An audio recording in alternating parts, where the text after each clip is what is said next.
क्या हो अगर आप रात को सो रहे हो और आपकी नींद अचानक से खुले और आप अपने सामने एक गर्दन को देखें जो कि अपने शरीर से बहुत ही ज़्यादा खिंची हुई है।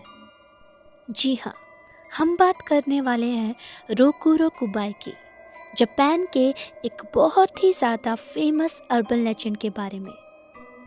मैं हूँ आप सबकी narrator Kaushiki Bhatt and welcome to the channel the horror by Kaushiki.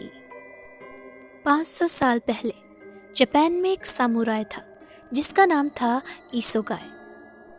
एक ऐसा वॉरियर जिसे न तलवार से डर लगता था और न मौत से। लेकिन एक रात उसने कुछ ऐसा देखा जिसे देखने के बाद वो सामुराई भी हिल चुका था। इसोगाई एक पावरफुल सामुराई फैमिली से बिलोंग करता था। बचपन से ही वो अलग था। तलवार चलाना, तीर चलाना, हर एक चीज में वो परफेक्ट था। जब वॉर का वक्त आया तो वो इतना अच्छे से लड़ा कि बाद में उसे इज्जत मिली। लेकिन कुछ वक्त बाद किस्मत ने उसका साथ छोड़ दिया। उसका जो लॉर्ड था जिसके लिए वो लड़ता था वो एक युद्ध में हार गया और उसकी डेथ हो गई। अब इसके बाद इसोगाई के पास एक रास्ता था और वो ये था कि वो किसी और के लिए लड़े। लेकिन उसने मना कर दिया क्योंकि इसोगाई के लिए वफादारी सबसे ऊपर थी। इसलिए इसोगाई ने तलवार छोड़ दी और वो एक साधु बन गया। उसने आगे जाकर अपना नाम कायरो रखा और अब वो अकेला सफ़र करता था, पहाड़ों में, जंगलों में और सुनसान रास्तों पर। जहाँ आम लोग भी जाने से डरते थे वहाँ वो बिना डरे चला जाता था। और फिर एक दिन वो काय नाम की एक पहाड़ी से गुजर रहा था और रात भी काफ़ी ज़्यादा हो चुकी थी और आसपास कोई गांव नहीं था। कायरो ने सोचा यहीं रास्ते के किनारे सो जाता हूँ कि इतने में जब वो आराम कर रहा था वहाँ पर एक लकड़हारा आता है और उसने जब कायरो को देखा तो उसने हैरानी से कहा, तुम यहाँ अकेले कैसे सो सकते हो? ये जगह ठीक नहीं है। कायरो ने उस लकड़हारे की ये बात सुनी और मुस्कुराते हुए उसने उससे कहा, मुझे डर नहीं लगता। उसकी ये बात सुनकर लकड़हारा बोला, फिर भी तुम मेरे साथ मेरे घर चलो, यहाँ रहना ठीक नहीं है। और कायरो ने उसकी बात को मान लिया और वो उसके साथ चला गया। कुछ दूर चलने के बाद जंगल के बीच एक छोटा सा घर था और उसके अंदर कुछ लोग बैठे हुए थे। उन सब लोगों ने कायरो का स्वागत किया। सब कुछ बिल्कुल नॉर्मल चल रहा था। लेकिन कायरो को अंदर ही अंदर एक अजीब सा एहसास हो रहा था।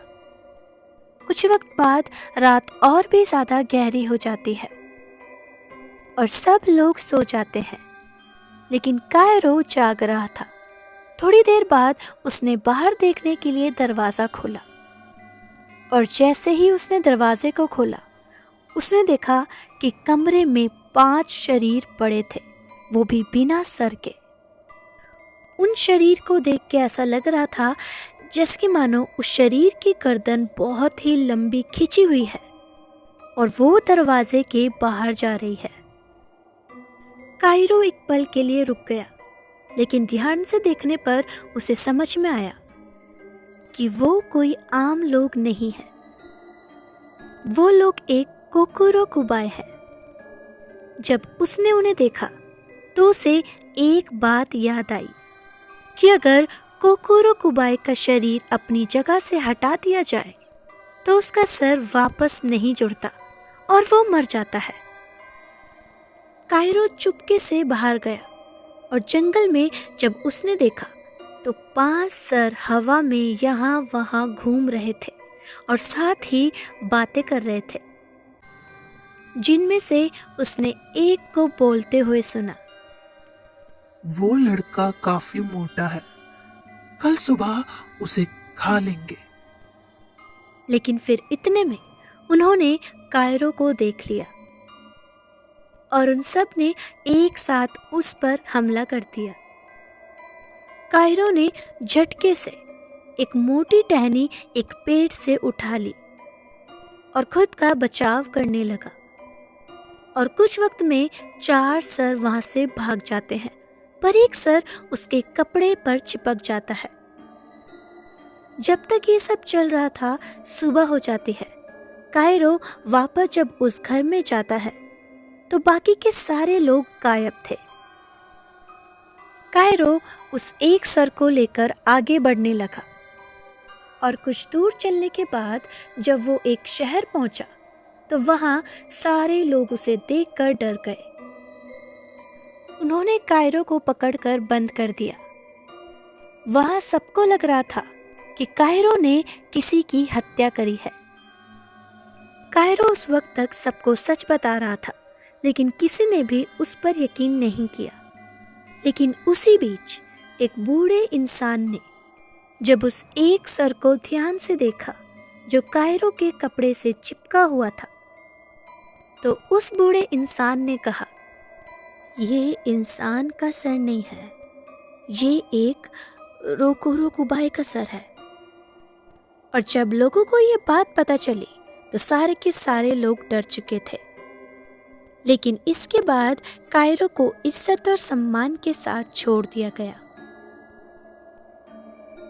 रोकुरो कुबाई जापान के एक पुराने अर्बन लेजेंड में से एक है। इसे योकाई भी कहा जाता है, यानी कि एक ऐसे अजीब किस्म के प्राणी जो ना पूरी तरह से इंसान होते हैं और ना पूरी तरह से कोई शैतान। माना जाता है रोकुरो कुबाई दिन में बिल्कुल नॉर्मल इंसान जैसे दिखते हैं, लेकिन रात होते ही उनकी गर्दन लंबी होने लगती है। उनकी गर्दन उनके शरीर से इतनी लंबी हो जाती है कि वो अपने शरीर से बहुत दूर दूर तक जा सकती है। कई कहानियों में ये भी कहा गया है कि कुछ रोकुरो कुबाई को खुद ही नहीं पता होता कि वो ऐसे बन चुके हैं। पुरानी जापानीज कहानियों के हिसाब से जो लोग पाप करते हैं उनको ये श्राप लग जाता है। कहते हैं आज भी जापान के कुछ जंगलों में रात के वक्त हवा में उड़ते हुए सर देखे जा चुके हैं और कुछ लोगों ने तो इस बात का दावा भी किया है। और आज भी वो सर उन जंगलों में अपना शिकार ढूंढते हैं और इंतजार करते हैं। अगर आपका सामना कभी रोकुरो कुबाई से हो गया तो आप क्या करेंगे? कमेंट्स में ज़रूर बताइएगा। और अगर आपको अर्बन लेजेंड्स की स्टोरी सुनना पसंद है तो आपको मेरे चैनल पर जापान अर्बन लेजेंड्स की प्लेलिस्ट मिल जाएगी, आप उसको भी जाकर ज़रूर सुनिए। मिलते हैं नेक्स्ट स्टोरी के साथ, तब तक के लिए keep listening the horror by Kaushiki.